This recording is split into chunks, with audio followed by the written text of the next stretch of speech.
তওবা ভেঙে আবার তওবা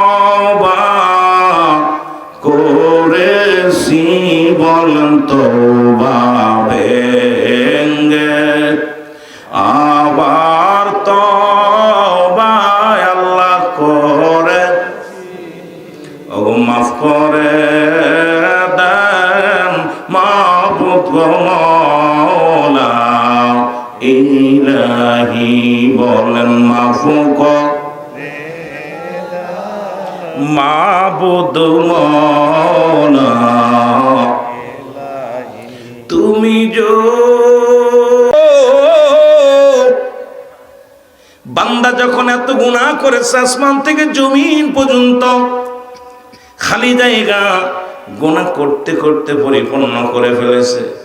মা পার একটা জায়গা আছে, সেই জায়গাটা হলো বান্দা যখন কবরের কথা মনে করে জান্নাতের বাগানে এসে কবরের ভয় মরণের ভয় অন্তরে ঢুকে গেছে। আল্লাহ আগামী দিন জান্নাতের বাগানে বসতে পারবে এমন কোনো গ্যারান্টি নাই। এ রব্বি কারীম,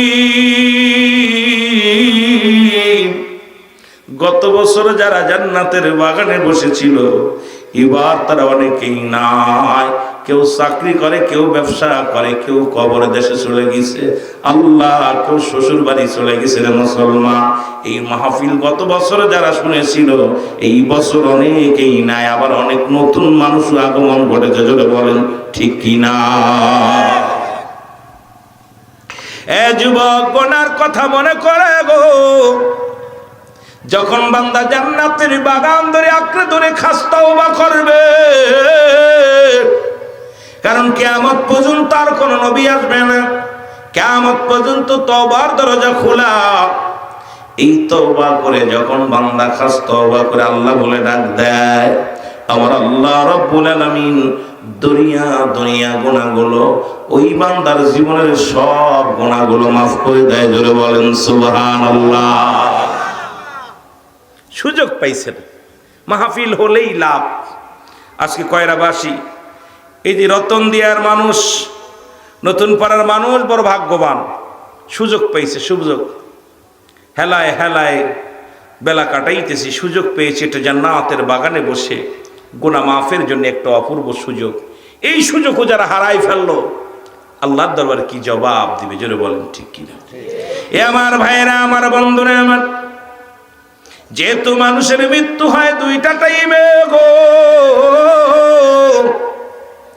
একটা হলো রাতের বেলা, একটা হলো দিনের বেলা। দিন শুরু করেছিলাম, মৃত্যুবরণ করি না। রাত শুরু করেছি, এখনো মৃত্যুবরণ করি না।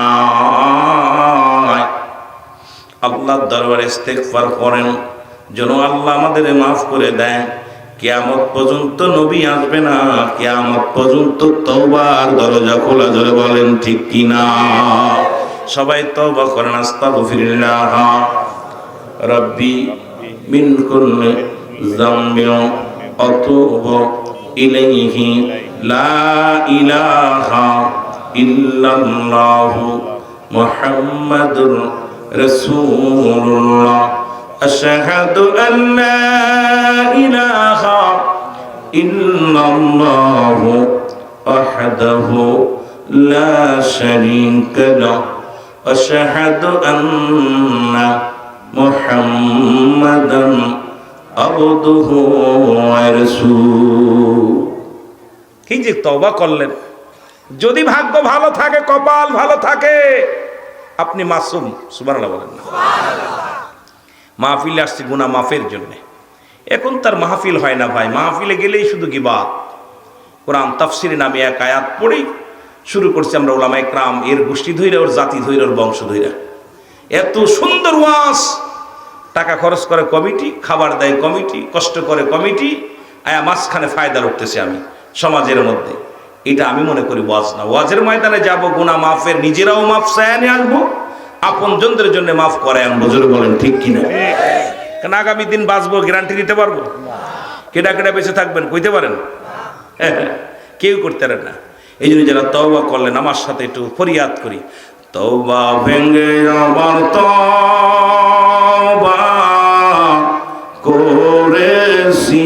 বলেন তওবা ভেঙ্গে আবার তওবা আল্লাহ করে ও মাফ করে দেন মাবুদ গো মওলা ইলাহি বলেন মাফ করে